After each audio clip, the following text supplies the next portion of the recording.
Hello అండి. నేను Veena Revalli from the sari house. ఈరోజు మనం ఓన్లీ హ్యాండ్లూమ్ శారీ కలెక్షన్ గురించి మాట్లాడుకుందాం.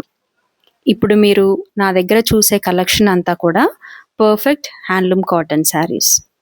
ఈ శారీస్ మన ఇండియన్ వెదర్ కండిషన్స్‌కి చాలా బాగా సెట్ అవుతాయి. అంటే మనకి వేడి వాతావరణం ఎక్కువగా ఉంటుంది కదా! సో, రోజంతా కూడా ఈజీగా క్యారీ చేయవచ్చు. అండ్ ఈ శారీస్ వచ్చేసి వర్కింగ్ విమెన్‌కి చాలా బాగా సెట్ అవుతాయండి. డీసెంట్ లుక్‌నిస్తాయి. అంతేకాదు మనం ఇంట్లో చేసుకునే చిన్న చిన్న పూజలు కానివ్వండి, లేదా some kind of small gatherings కానివ్వండి, ఈ శారీస్ చాలా బాగా ఉపయోగపడతాయి. మీలో ఎవరికైనా ఈ శారీస్ నచ్చినట్టయితే మా ఫోను నంబర్‌కి వాట్సాప్ మెసేజ్ పెట్టండి స్క్రీన్‌షాట్‌తో సహా. అండ్ మోరోవర్ దివాళీ వస్తుంది కదండీ! సో, 10% కన్సెషన్ కూడా ఉంది.